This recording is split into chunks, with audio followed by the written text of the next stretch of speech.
Hey guys, it's Todd with Personal Development Hacks. Welcome to today's show. We got a great guest again, so settle in, grab a water and a notepad and a pen, and get ready for some fun.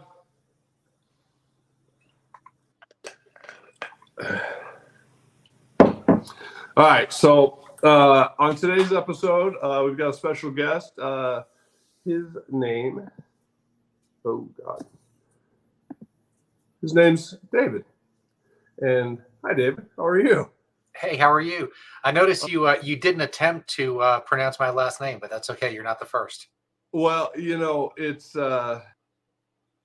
you do it so that we know it's correct. There you go. Yeah. So David Chudik. It's actually of Ukrainian descent. Ah, very cool.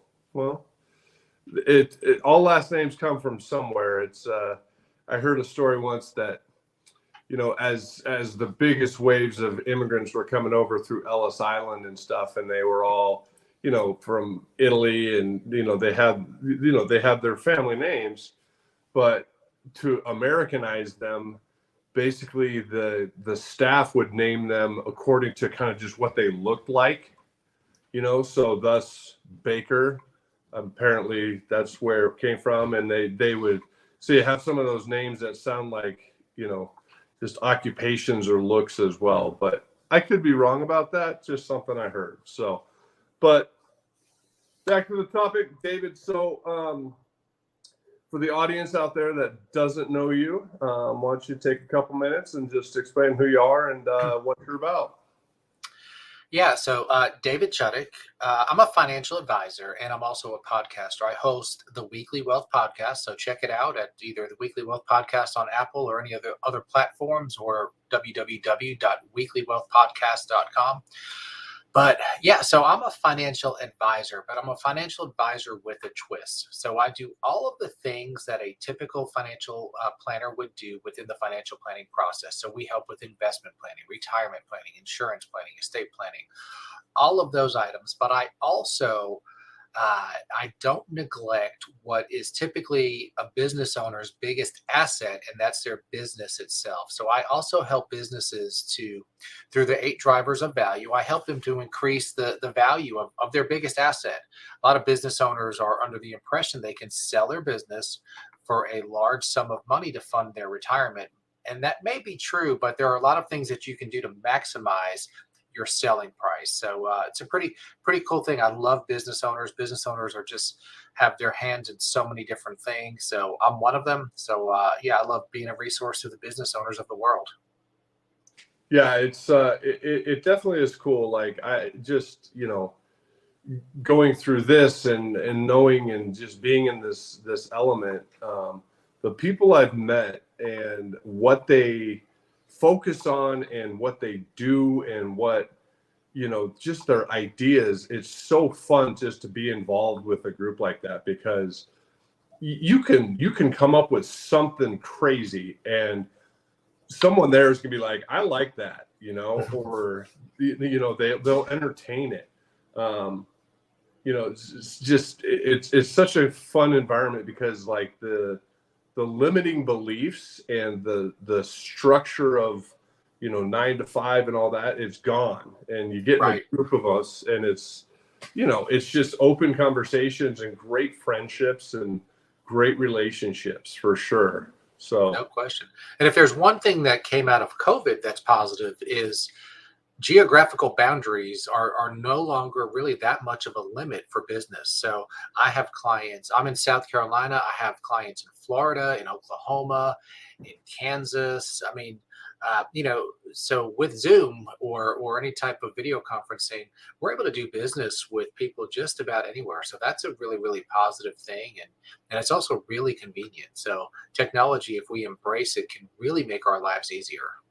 Yeah, for sure. It's the with the advent of especially like stuff like this and the video conferencing, the world is so small anymore. I mean, I think on Monday I had 3 discussions, and I talked to someone from Florida, someone in Hawaii, and then a lady that was in Slovenia.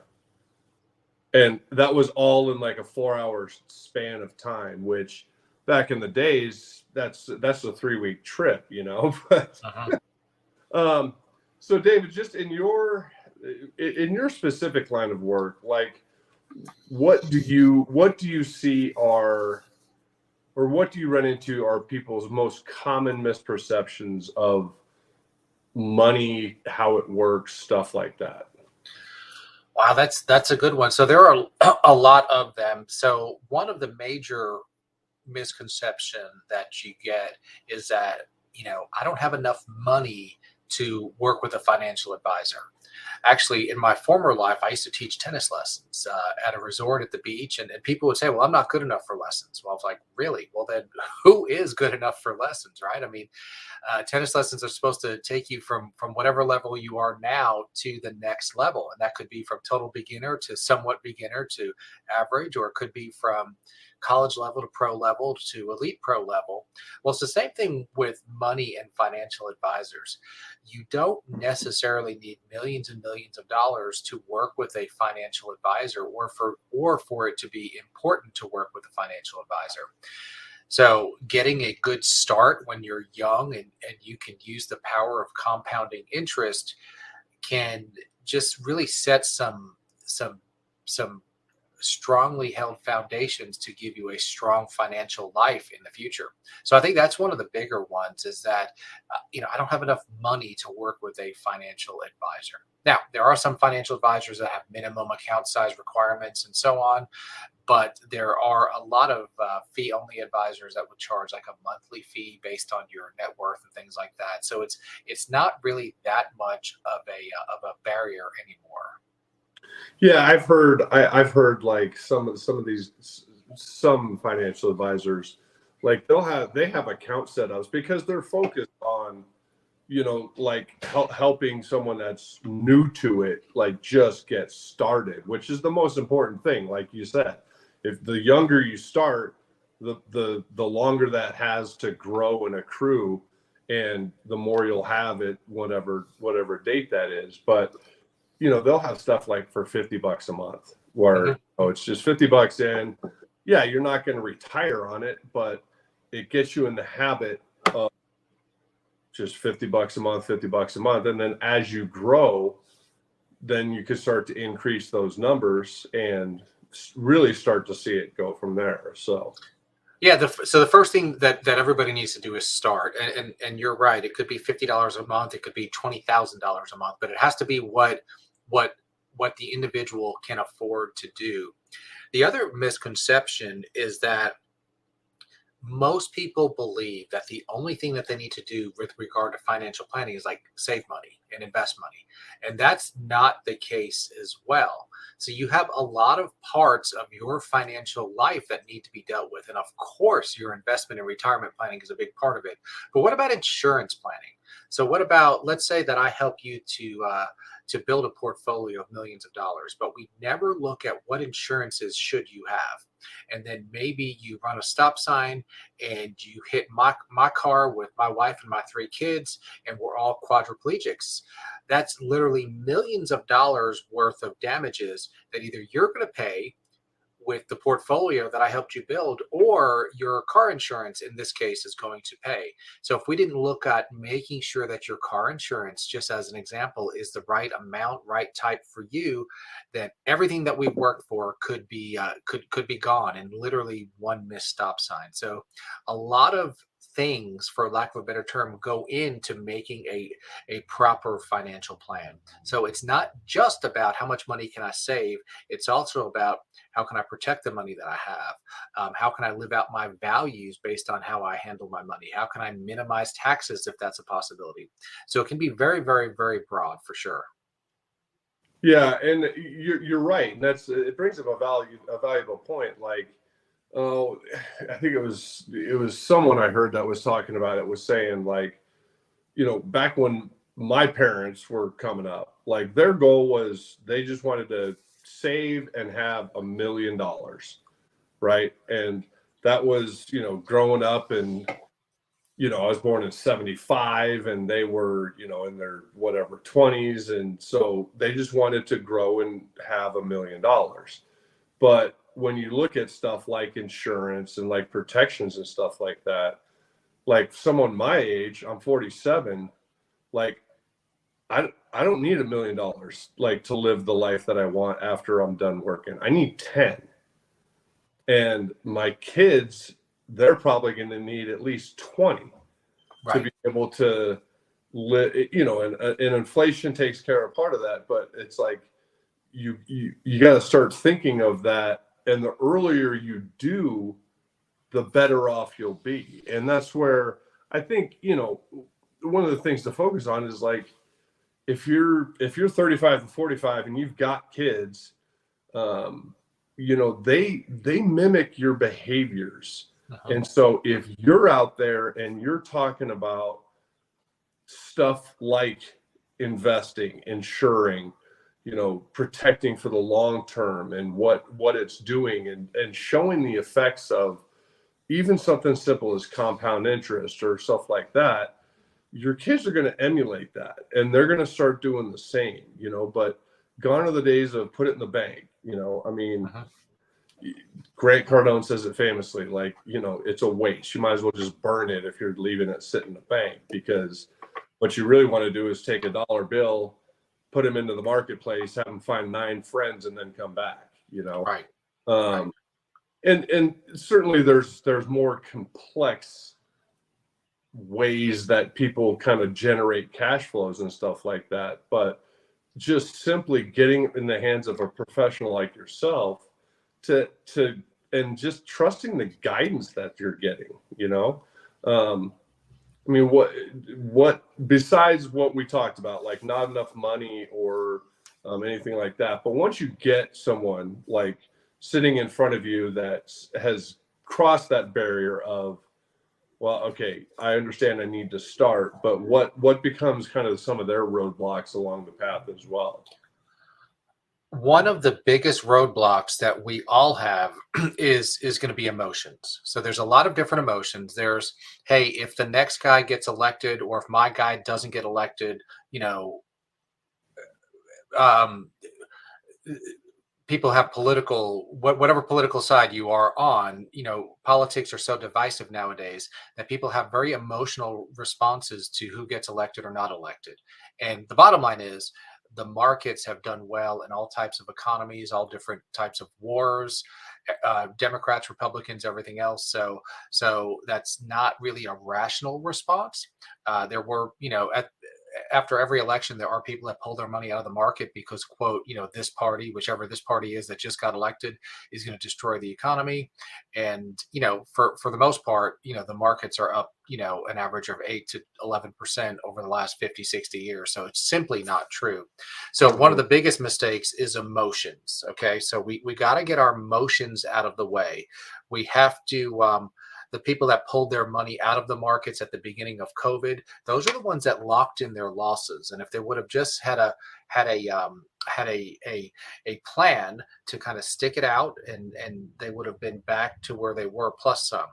But I have an acronym that really works. This acronym works for you. It works for me. It works for if you make LeBron James money. It works for if you make minimum wage, and it's basics.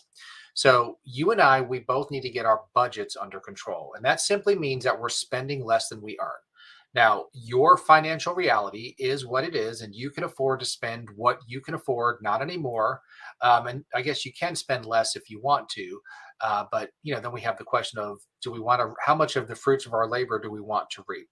So we have to get our budgets in order. A is allocation. So where should my money be? What types of asset classes? So I know Grant Cardone is big into like multifamily real estate.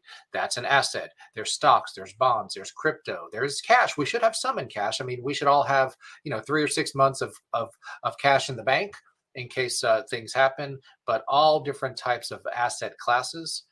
We all should have financial systems in place. So some examples of systems are just like a monthly investment of on the 15th of every month, X amount of dollars gets sucked out of your bank account and goes into your investment account. Some other examples might be, having a meeting on a monthly basis with your spouse just to talk about the family's financial situation. Maybe having an annual or semi-annual meeting with your financial advisor, with your CPA. Maybe spouses deciding, you know what, we're never going to spend more than $100 or $500 or whatever it is without speaking with each other first and making a decision. So lots of systems can be put in place that can take away the daily decisions. There's the old story that Steve Jobs kind of wore the same outfit every day because he had so many decisions he needed to make that were actually important every day that he wanted to take away the decision of what to wear. So let's say hypothetically, you decide you could afford to invest $1,000 a month. And if you just have that automatically come out of your bank account, that's one less decision you have to make. And it means that's much more likely that you're going to actually make that investment because you don't have to physically do it every month. And then it frees your mind up because we only have a certain amount of mental capacity for everything we have to go through. That frees your mind up to do some other things that can't be systematized. The I in basics is insurance. So again, insurance, we're not going to spend a whole lot of time on it, but insurance protects your money. That's all it does. At a triggering event, insurance is going to pay for a loss. So it might pay for a loss that you caused to me. Maybe you hit my car. Maybe I came to your house and you didn't tell me that you were mopping your floor and I slipped and broke my neck. Or it could pay for damage to some of your property. Maybe your house burns down or a storm came, blew the roof off. Do you want to pay for those damages or do you want an insurance company to? And in some cases, the true answer is no, I'm okay with paying for those damages. I'm okay with self-insuring because I have enough money in reserves to cover those losses. And that's fine as long as we're making those decisions mindfully. The C in basics is caring. So, Todd, how can you use your money to care for the world? And that could be a lot of different things. Obviously, charitable giving. It could mean, in some cases, families get their budgets under control, and now they can spend more time with their kids because they're not spending more than they're earning. That makes the world a better place. So, lots of ways that we can make the world a better place by how we handle our money. And I believe, like my core value, like in my soul, is that how we handle our money should make the world a better place. And there's nothing wrong with some of your money going towards nice stuff. I mean, I like nice stuff, but having nice stuff is fine. It's when nice stuff has you, then maybe you've sold out a little bit, or maybe we've sold out. And then Mhm. finally, the S in basics is support. So who do you need? Who do I need in our lives to support our financial journeys? So again, I am support to my clients, but you could have an accountability partner, spouse, friends, somebody like a Grant Cardone who's like a virtual support. There are lots of authors and speakers, your accountants, your CPAs, people like that. Because left to our own devices, oftentimes we don't make the best decisions. So if we can nail down the budget, the allocation, the systems, the insurance, how do you care for the world with your money, and then support, we're going to be in pretty darn good shape. Yeah, no, I agree with you. The only thing I don't agree with is so far in your examples, I've hit your car twice. You've broken an arm at my house, and my house burned down. So, I'm I'm just trying to get your money. So yeah, apparently, my insurance is up to date, so I'm in good shape. that's good. That's good. But No, I've worked with some higher net worth. Yeah, so going back to the emotions, though, there are people that will say things like, "Well, I don't believe in insurance. It's a ripoff or it's a racket." And what they're really saying is, "I don't believe in paying for insurance because when that claims check comes in, they never turn it down." right. Yeah, and it is a necessary evil. It's a payment that you make that you hope you never have to utilize, Exactly. but you're very thankful you have it if it comes to the event and you do need to utilize it. So, Exactly. but one of the things that like you were talking about as well is how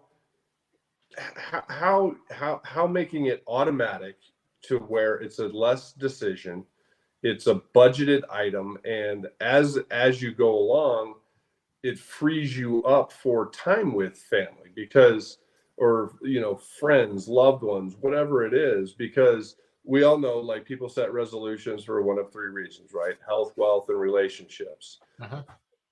And the fact that if someone is focused on, I got to get my money right, and they're not thinking of it in terms of money, they're thinking about it in terms of wealth, which are two different things, right? But if they're focused on that and they've taken those steps to make everything automatic, make those decisions less, and then they're turning around and using that time that they've saved and that effort and the fruits of their labors a little bit, because their budgeting is better with kids and, their family, and, all of a sudden you can have a conversation with your kids that lasts more than, hey, what's going on? Nothing.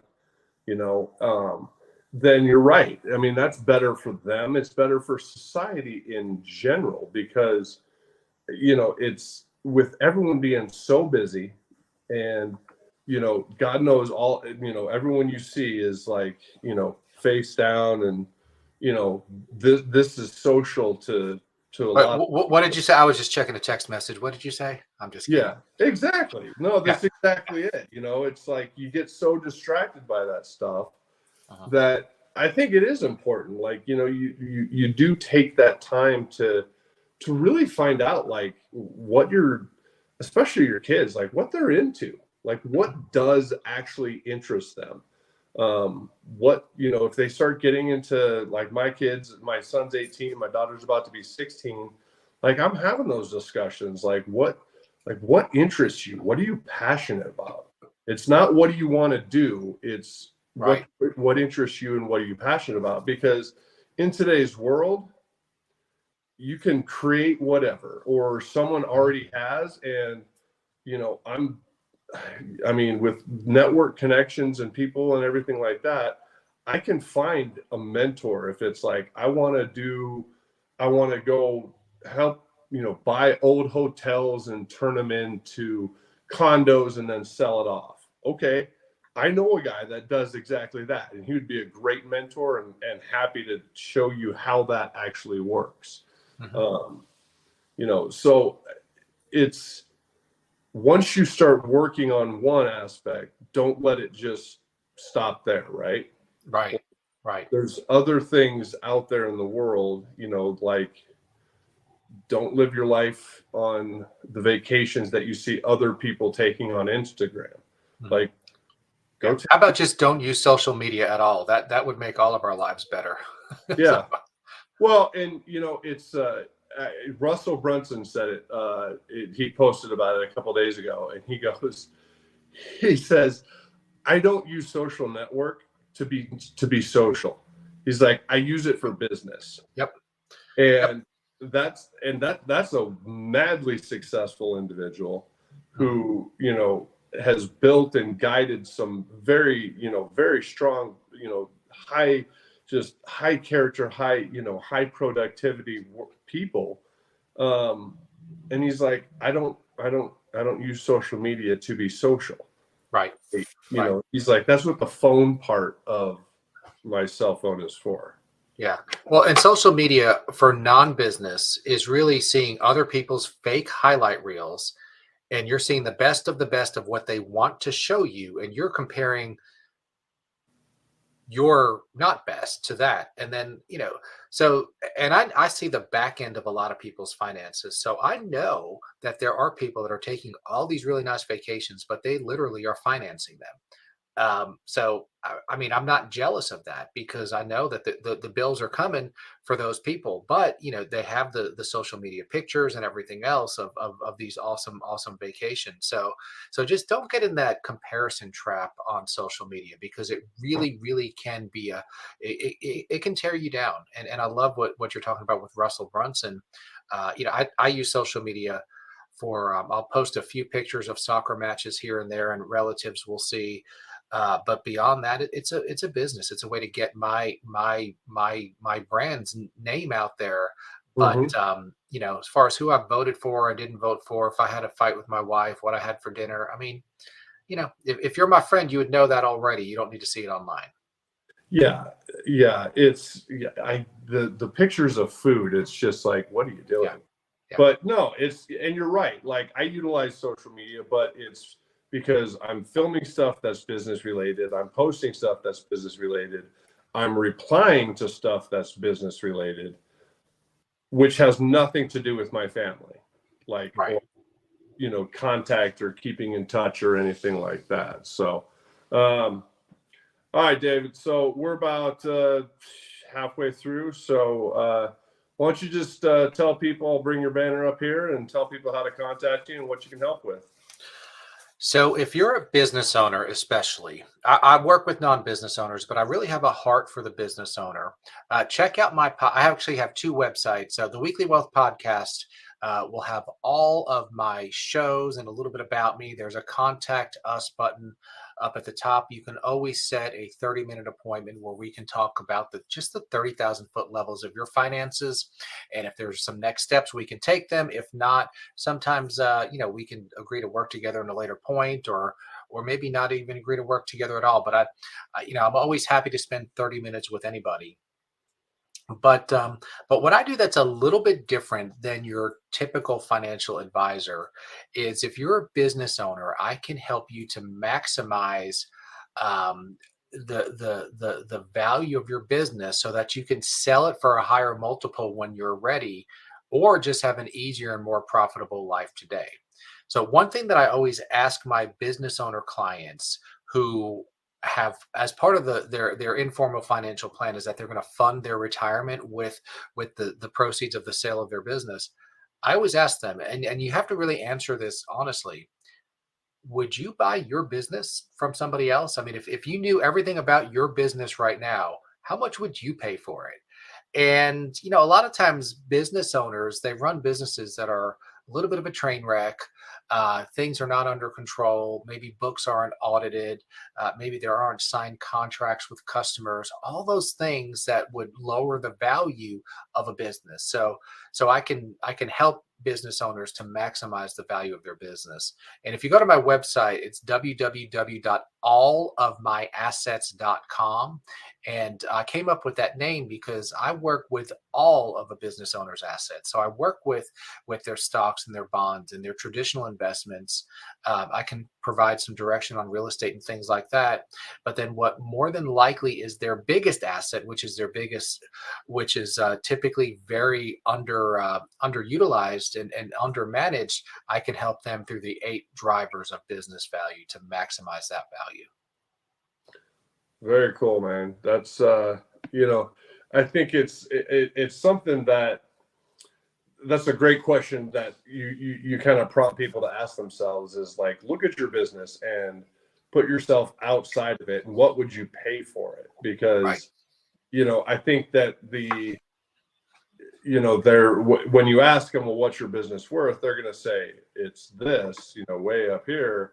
But then when you ask that question about what would you pay for it if you were to buy it, they're like, well, it's kind of like this, because here's their pie in the sky, like, this Right. is what I want it to be worth, and here's the reality of, I know I got a lot of crap on Sure. the underneath that, like, is just festering, basically. Sure.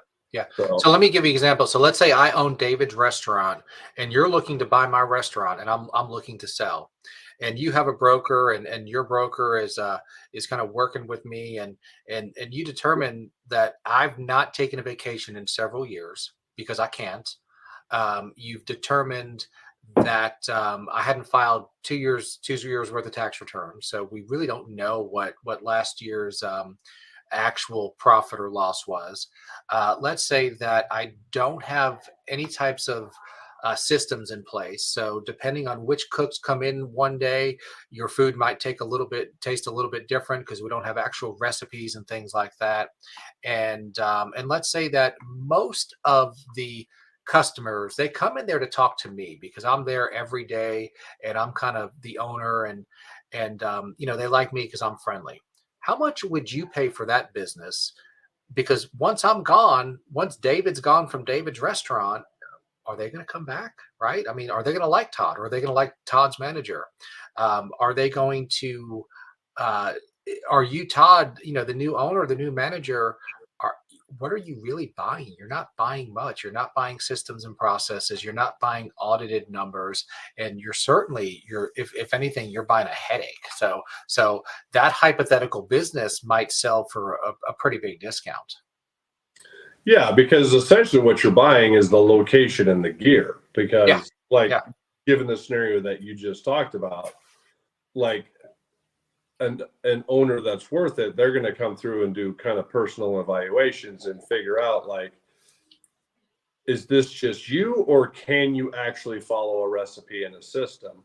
Mhm. If, if that's discovered yes, then they're on board. If no, and that's why you see a lot of these places that get rebranded and relaunched and stuff like that, is because either the owners saw that it was going one way and they thought the only way out of it was, well, I can't just change directions with the same name. So they rebrand everything and then they recreate based on their learning of, I got to have systems, I got to have processes, everything behind the scenes has to be buttoned down.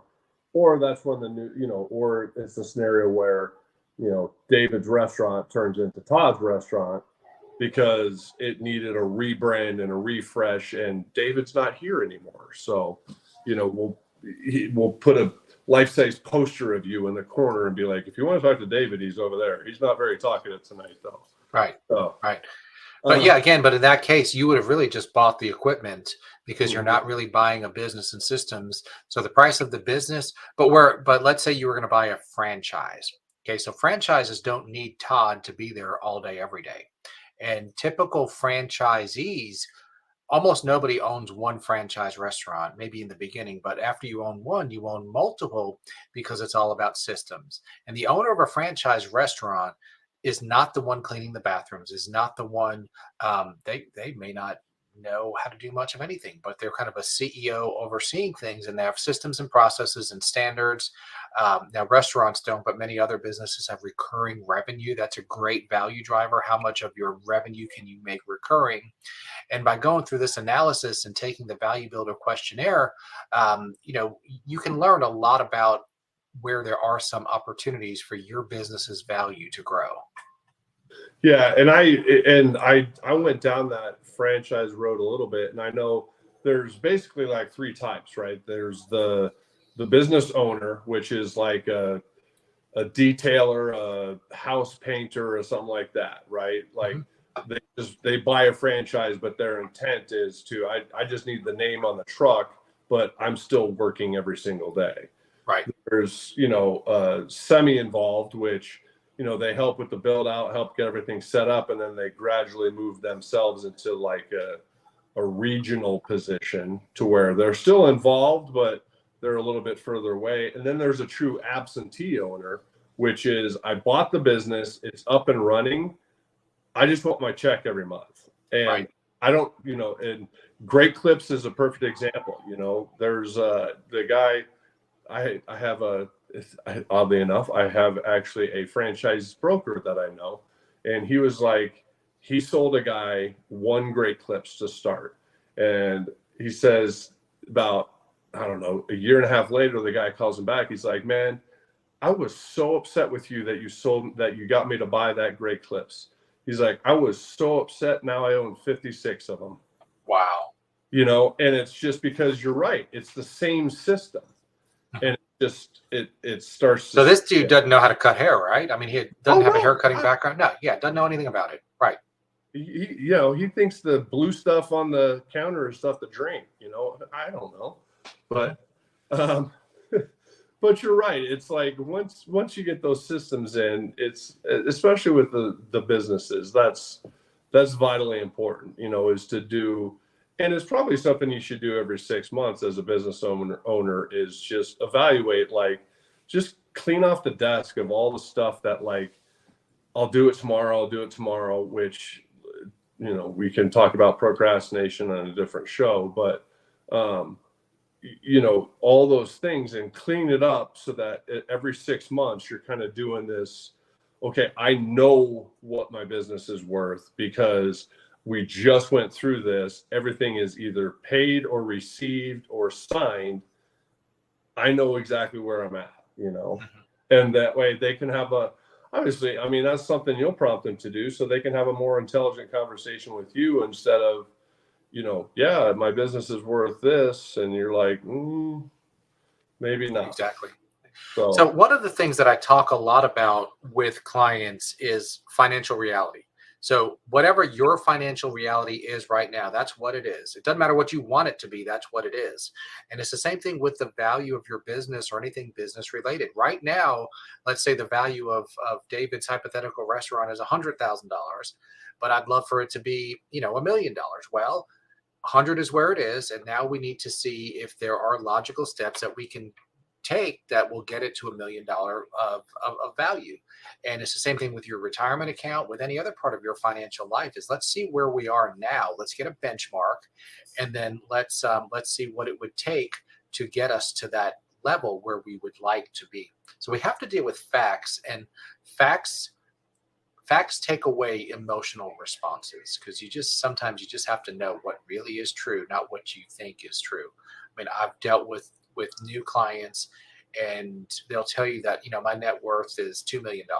Well, turns down that their net worth is less than $1 million, because that was just what they thought it was, and they didn't factor in debt and everything else. So we have to know facts, and anybody who's interested, if you go to my website, allofmyassets.com, there's a pop-up, and you can take the value builder questionnaire. It takes about 13 minutes, and it'll actually give us a range of values that your business would sell for. Now, it's of course minus the real estate and real property, but it'll give a range of value that's normally pretty spot on for an estimate. cool. Yeah. So, just as a side, guys, too, remember with Project 9 Life, like, we're about giving you a path, identifying what your goals are, why they're important to you, which is the most important step. And, then going through the process, putting your steps together, identifying obstacles, things like that. But we're not the subject matter experts. So I'm not a health coach. I'm not a finance guy. I'm not a relationship coach.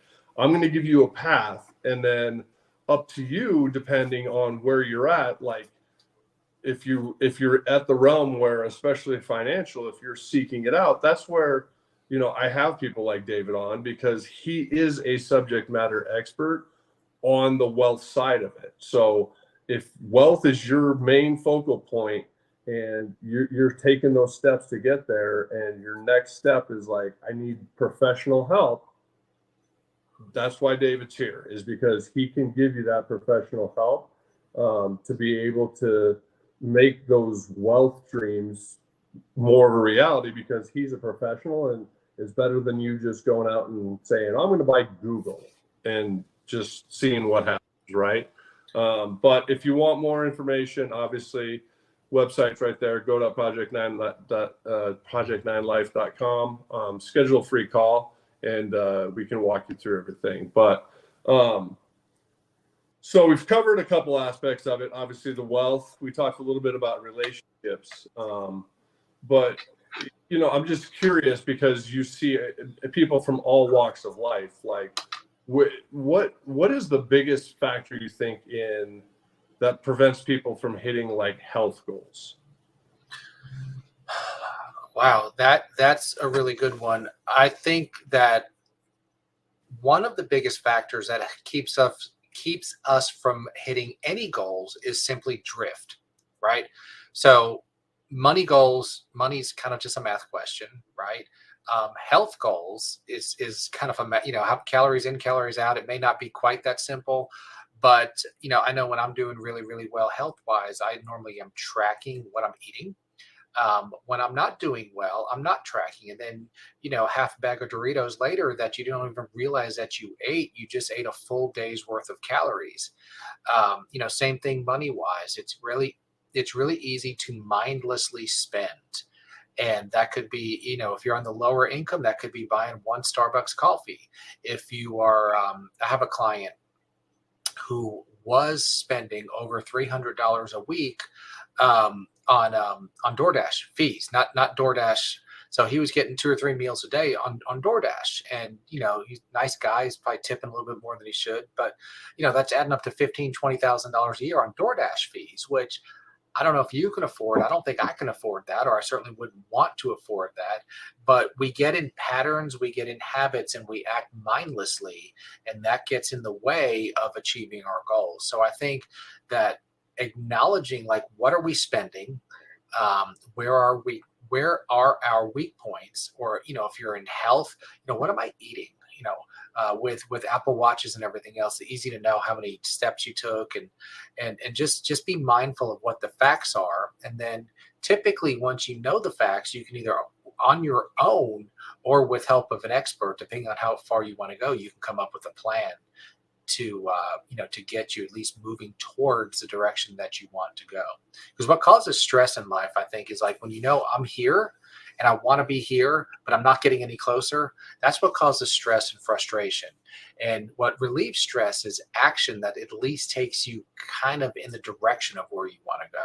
Most of us know that we're not going to dig ourselves out of years of debt by next week, but if we can see our debt going down slightly every month, then that makes us feel better. So I think mindfulness is very, very important. Yeah, and I think it goes to typically when people really kind of start to reach out for help and for like my assistance, your assistance, it's typically it's either a pleasure thing or it's a pain thing. And typically they'll look at it and say, well, there's something to be gained by getting a professional coach, getting a finance person, getting them involved. But typically that's not enough to make the decision for them. Right. It's when that pain hits that point that makes them be like, no, I'm done. I have to do something about it. And that's, with goals, it's like, it could be, a project that is impossible to do and a boss that they don't like, and they got yelled at again for something, or, they're sick of constantly just like, having money in savings, and it's like, but they're spending it and they don't know what's going on, and they feel like I make good money, but I don't have money. And Right. It's like, it's counterintuitive. Usually that pain is what actually stimulates a response. And it's unfortunate that it takes that.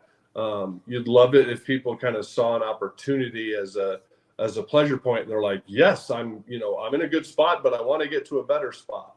And ultimately that's where we want to get people, is like, once you achieve one thing, you're going to be hungry for more stuff, because you're going to know that you can do it. You're going to see that you've made progress on a previous goal or whatever before. So but sometimes you have to experience that pain in order to make a decision. And I've said this before, but it doesn't matter what age you are, you do not need permission to remodel yourself. Like you're saying, right? Like, even if you've acquired years worth of debt, there's still a way that with time and, a professional involvement and some intentionality and really focus on it, that you can overcome it, and you can get to the point to where it's like you start to see progress, and that feels good. And then maybe another opportunity comes up that's going to help you, where, for an hour a week, you got to do something, but it's going to generate X. And you're like, whatever I generate from this is going straight to pay this off. And it just accelerates that. With health or relationships, it's the same thing. It's, Brandon Dawson said it, he's like, not every day is a huge leap of progress. Right. And that shouldn't be your intent. He's like, but think about it this way. If you get 1% better every day, just 1% better, by the end of the year, you are 37 times better than you than you were when you started.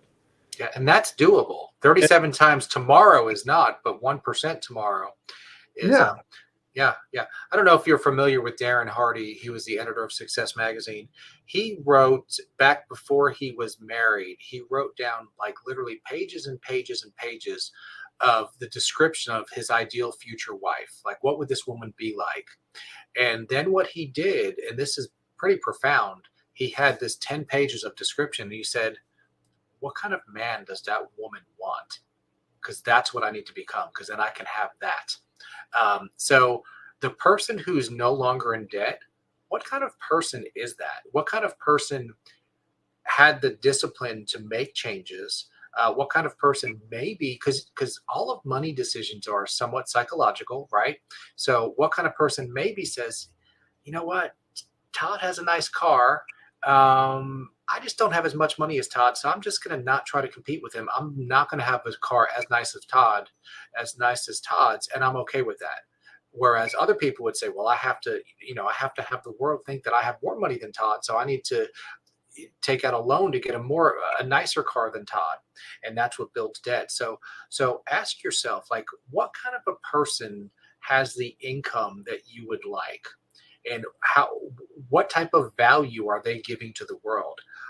What type of a person is not in debt? What type of a person looks like how you want to look physically, or looks like the scale looks like how you want the scale to look like? Because I'll guarantee you, other than rare exceptions of the genetic freaks, especially when you get in your 40s and 50s, the people that weigh what they want to weigh, they are putting work into it. There are things that they are doing and things that they are not doing that are getting them to that weight or that body fat percentage. Now, obviously biology comes in and all of our metabolism slow down and all that good stuff. And that's true, but it's not a total excuse.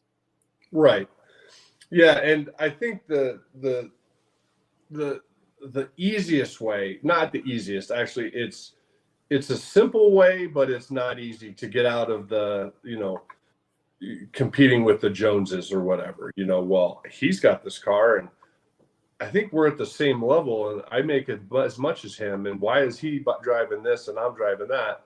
And that comparison with the Joneses, be it health, wealth, relationships, whatever it is, the most simple way but the hardest change to kind of make is that instead of comparing yourself to them, your only comparison should be to yourself from yesterday. Right.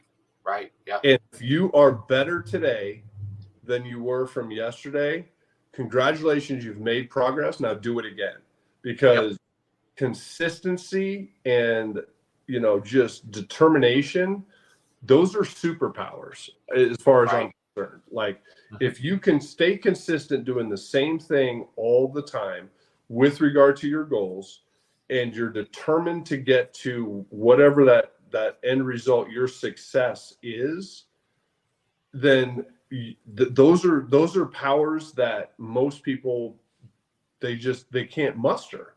The consistency falls off because it's raining and I can't go for a walk today, or the motivational poster that I got on my email didn't really do it for me. And that's why I help people transition from motivation, which is external, to inspiration, which is internal. Because if you got a fire inside of you that is like burning to say you're going to do this, that fire is not going out. Yeah, no question. Whereas, motivation externally, it comes and goes. It's fleeting like anything else, Yeah. So I interviewed Alan Stein Jr. on my show, and he's a speaker. He does keynotes for major companies, but he's a former college basketball player, and he's done a lot of college basketball camp with some pretty big names, the camps of like Kobe Bryant, and he talks about the unseen hours.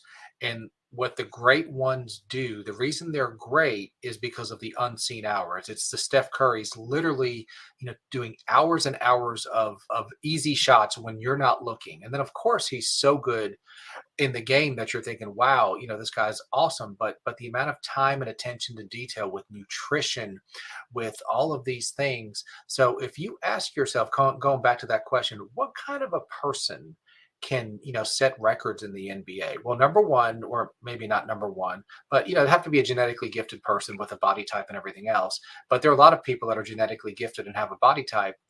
But then what takes you to that next level? It's that ability or desire to spend those extra hours in the gym, to eat the right things and not eat the wrong things, and maybe to not have the party life, because once you get rich and famous, that's easy to do.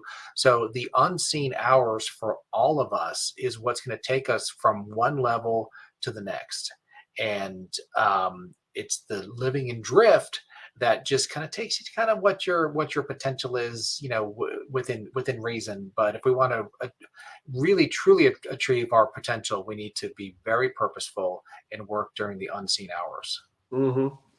Yeah, and I look at it like whenever people come in to like with my 8-week session or whatever, and I start to meet and get to know people, like I'll tell them, like, whatever your goal is, I don't care what it is, what aspect it is, or how high or whatever it is, you need to become a professional when you're achieving that goal.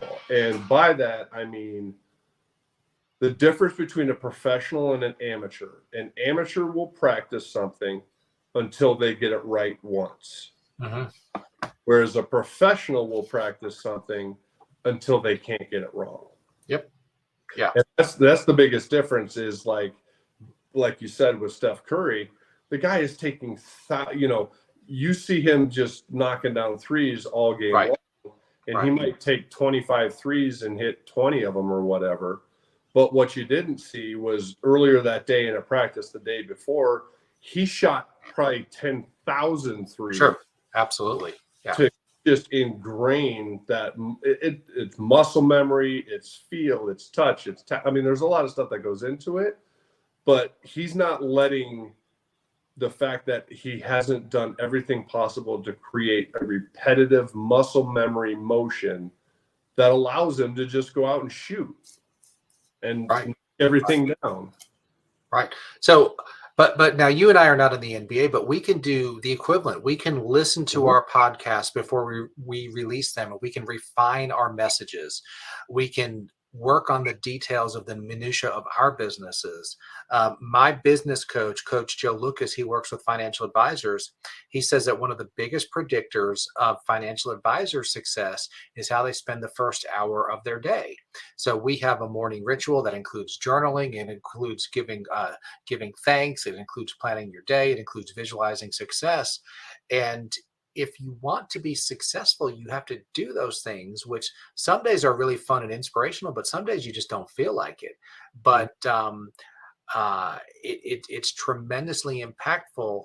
One of the things that we do with him is every day we post our 3 wins from yesterday and our goals for today. And when you get in the habit every single day of listing 3 areas of success yesterday, you never have a bad day because you're always finding positives. But when you don't list, you could literally say, well, nothing went right yesterday. And that is literally never true. Now, you may have had an appointment not go the way you wanted it to. You may have had somebody not show up, or whatever in your line of work would be a negative.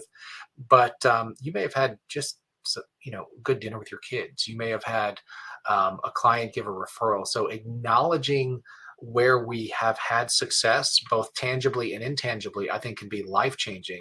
And for anybody who's not journaling, I think it's also a life-changing thing. That if you do that every day, it can change your life. Yeah, I seriously, I have probably 40 of these laying around my house.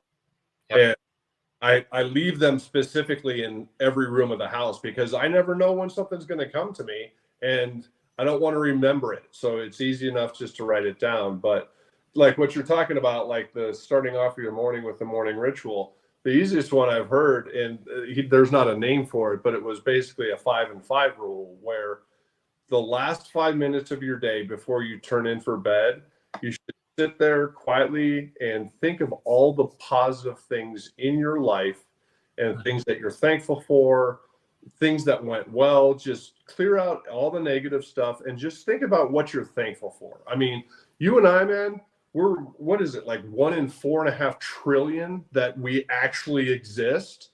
So that's something to be thankful for. But if you spend the last 5 minutes of your day focused on the positive side, and then the first 5 minutes, when you wake up, instead of waking up and grabbing your phone and scrolling, wake up and sit there and spend 5 minutes thinking of all the things that you're thankful for, the positive thoughts, what's going on right in your life.